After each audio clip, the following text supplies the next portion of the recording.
Chat! We were doing a morning stream on EU. The new stuff just came out. I skimmed it, immediately saw exciting things. I abandoned a meta event that I was doing to get you the top news as early as possible. Here we go.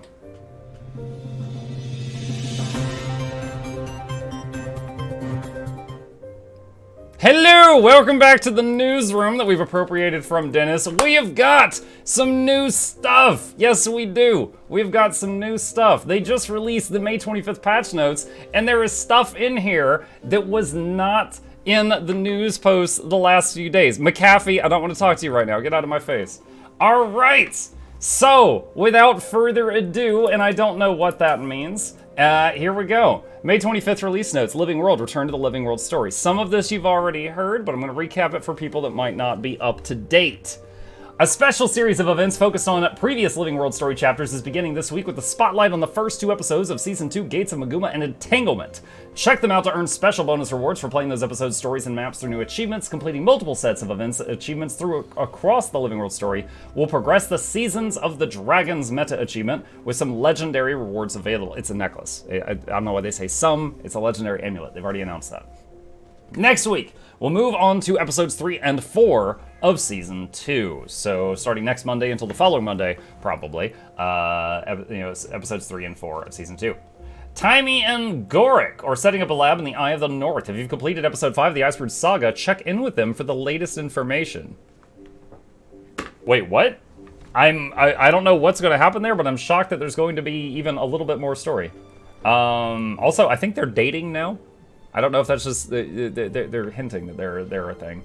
For the duration of each episode special event, that episode will be free to purchase in the gem store, and an instant unlock will be directly mailed to you. Make sure you pick it up. The Meta Achievement Season of the Dragons has been added to the current Events Achievement category. If you miss a week or need to wait to experience the story, don't worry. The achievements are permanent. Look for achievements from previous weeks in the Side Stories category in the Achievements tab in your hero panel. See you in Tri-Top. This is kind of misleading. If you miss a week, that sounds like if you miss picking up the free episode, but it says, don't worry, the achievements are permanent. Not, don't worry, we'll give it to you free another day. Like, there were some people worried about the achievements, but saying if you miss a week, that sounds kind of misleading with where they put that. General. Achievements related to the portal invasions in Central Tyria have been moved from the current events category to their own category, Portal Panic. Thank God. The Survey of Subjective Importance 2 achievement has been moved from the current events category to the Roller Beetle Racing category. Updated map completion rewards for all expansion maps to be consistent with current design standards. Map completion in all level 80 zones now requires the character to be level 80 to earn max level rewards. I wonder why they would do that.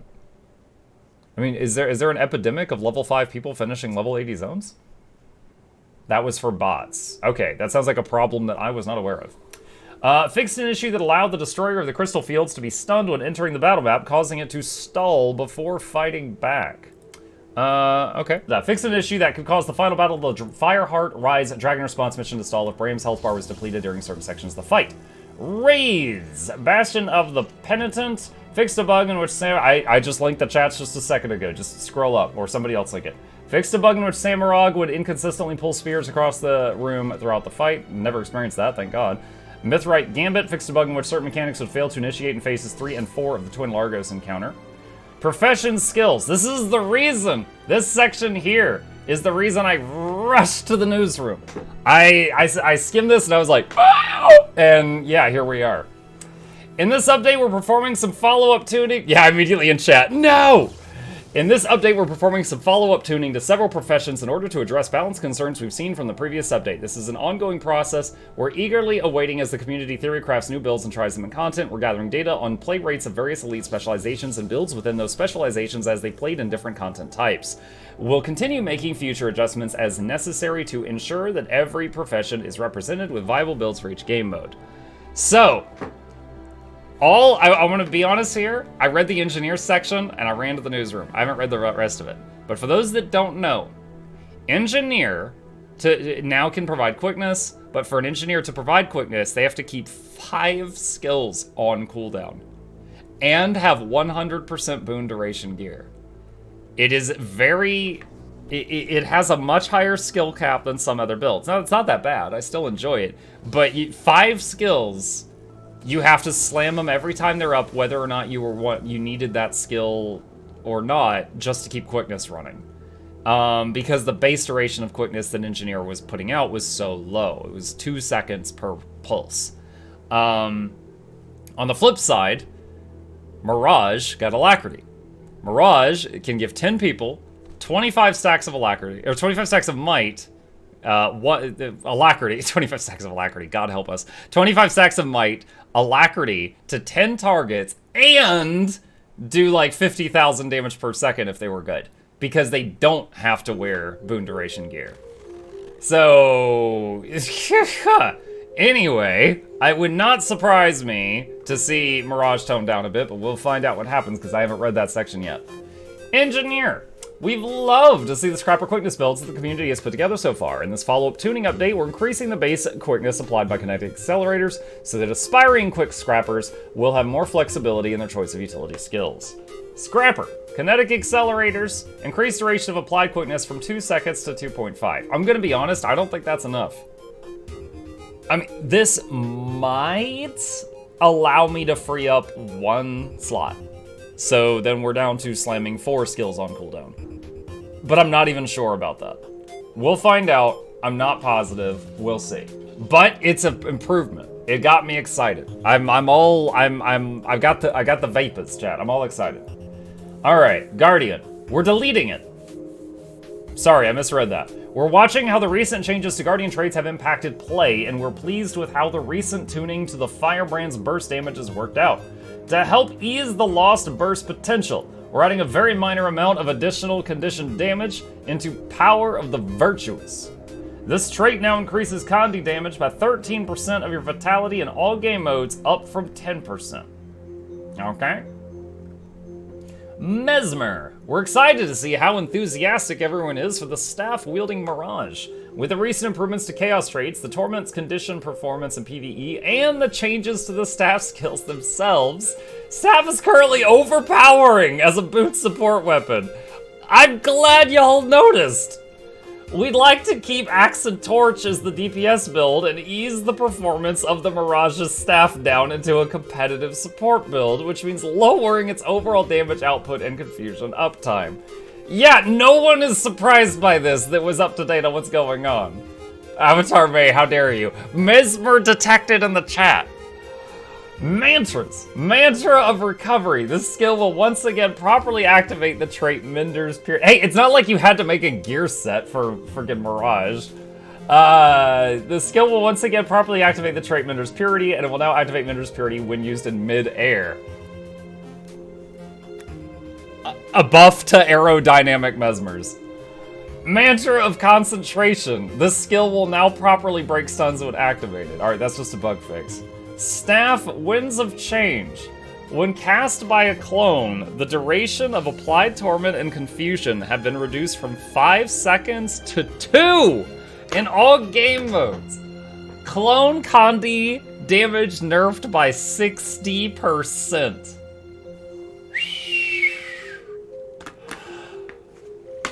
Chaos Vortex. Reduced alacrity applied to nearby allies from 3 seconds to 2.5 in PvE only. Okay, that's super minor. All right.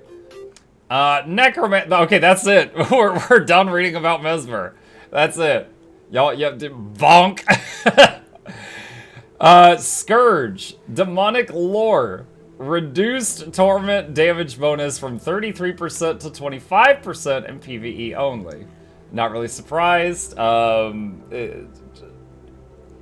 not going to be like yelling that Scourges were busted, but I will say they were quite strong. They were quite strong.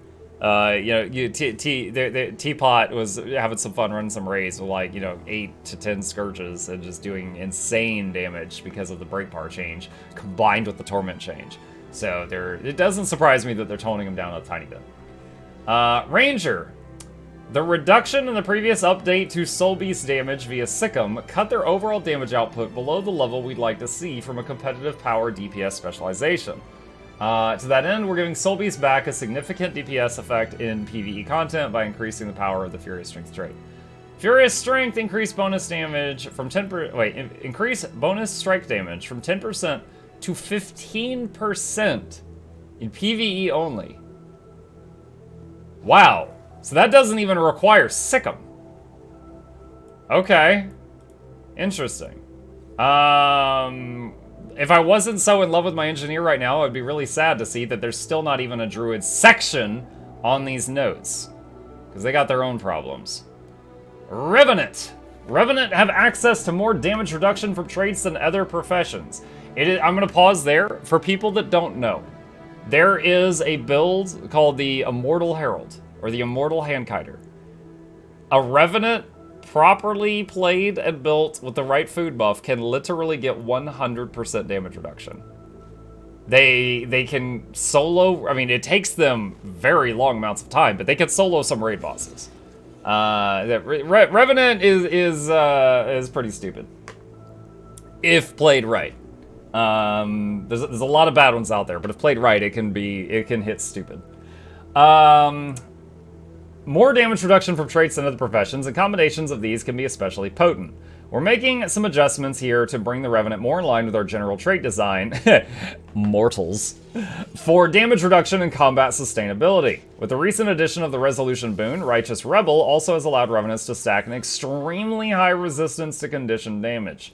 Given that Revenants have strong access to the Resolution boon, we have also reevaluated the high degree of conditioned damage resistance provided by Righteous Rebel. A slight reduction to damage from the Devastation specialization is also being made to help preserve competitiveness and the diversity of builds between Devastation and Invocation. Corruption. Demonic resistance. Reduced strike damage taken from 33% to 20%. In PvE only. So that won't affect PvP. But I'm not surprised.